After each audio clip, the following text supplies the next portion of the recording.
Let's get my whole stable out here. Let me have all my boys out here. We've got enough right now, I think, Robert. You know, I heard about Tracy's mother.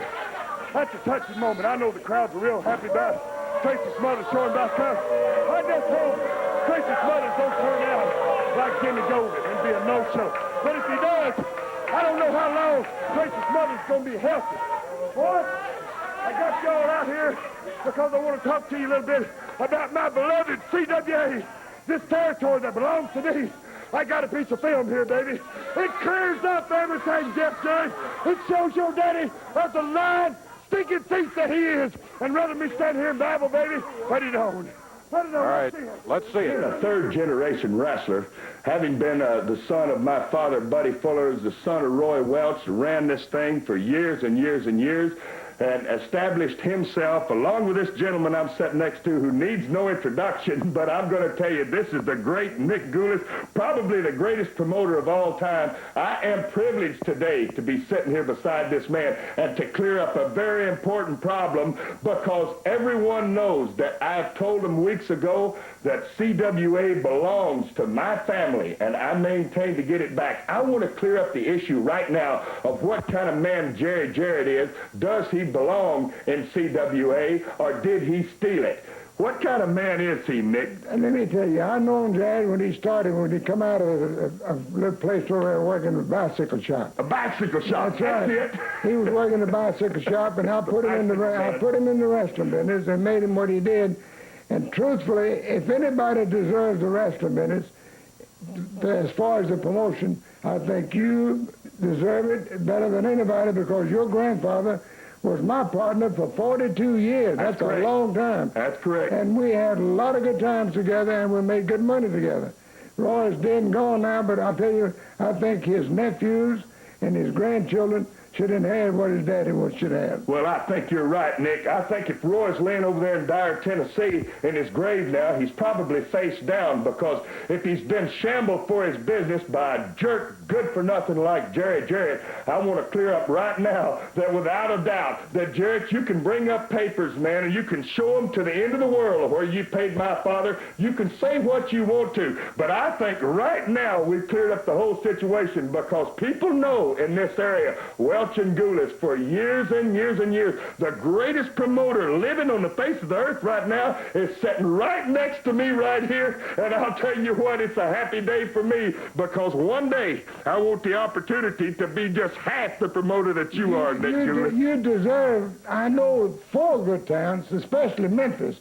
J.J. stole Memphis from me. Stole it out from under you. He stole it, and that's when Lance Russell was doing the commentating, and was doing the announcing, Dave Brown. Mm-hmm. Then he stole Chattanooga from me. He stole Birmingham from me, and a bunch of other towns. I can't name them, I got so many of them.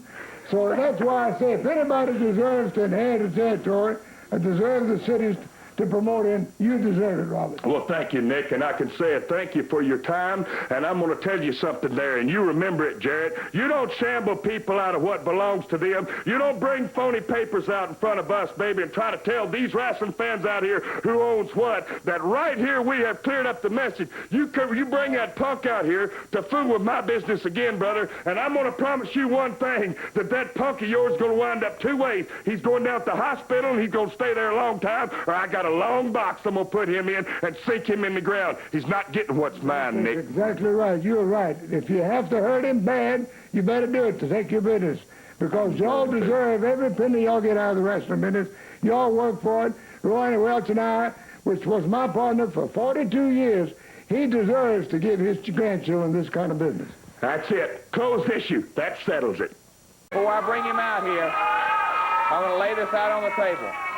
Jimmy Golden was raised with Robert Fuller in Dyersburg, Tennessee, and all across the Mid-South as their daddies were growing up, and both of them were wrestling. He's first cousins with Robert Fuller. His mother and Robert's daddy are brother and sister. So that means, Robert, Jimmy Golden knows you better than anybody else. And Jimmy, come on out here, and these people want to hear your side of the story. Here he is, Dave. I'm just going to step aside. Hey, there he is. Jimmy Golden is here. You're right. All right. Jimmy, Jeff says you have something to say about this thing with I Fuller. appreciate this time to clear up a few matters that's going to make me feel better. First of all, let me just start by saying that Robert Fuller, a lot of times, you know, we had a few differences, differential as Rob called it, and he always said that things was going to be his way or there wasn't going to be any way at all. So he had this big plan about how he was going to steal CWA away from Jerry Jarrett and the rest of the owners, whoever they might be. And I said, this is what we call the line right here, Robert. If it's going to be your way, then I'm going to have to drop you as a tag team partner, and I bowed out. Now, he said some things about our family. Roy Welch, my grandmother, Roy Welch is my granddaddy. I lived with my grandfather on a farm in Yorkville, Tennessee, and I'm very proud to be his grandson. The man was a great man. A lot of people liked him and respected him in this area. Him and Herb Welch, Lester Welch, Jack Welch, and all of them were respected a lot as far as I know around here. And I had a great deal of feelings for him myself, and I don't appreciate some of the things that he's been saying about him, that he was senile. He was not senile when he died. And by the way, he's laying face up, Robert. And I'd just like to say that as far as I know, that Jerry Jarrett, his dad, and Robert's dad, Buddy Fuller, when they made a deal, Jerry paid him for his part of this business, and everybody was happy. The whole thing was settled, and that was all under the bridge. And we saw the papers. They were both happy at the time. Is that what you're saying? That's true. And so Robert has come out here, and he's made a lot of statements about our grandparents, and him and his brother and his dad were Fullers. They called themselves Fuller in the wrestling business. They didn't go with the Welch name. They had different things to say about matters that came up, and they didn't always agree with what the Welches said, or they had different things, ways of putting things, and they just don't always say everything that they can for the Welches. Anyway, I'd like to say that the Welch side of the family that I know always stood up on a deal. They never welched out on it just because their name was Welch, and that I was very proud of them. And as far as I know, Jeff, that this thing was cleared and dried a long time ago, and nothing belongs to Robert Fuller. What's happened to you, man? Did you lose your brains? Have you gone somewhere and lost your brains? Maybe the Alabama River flooded over down there and high water got into your head or something, because you're not thinking. You're out here telling lies, boy, and you know good and well they're lies. How come you bring me out here to try to stir up my family? Don't come out here and insult me and call me a liar.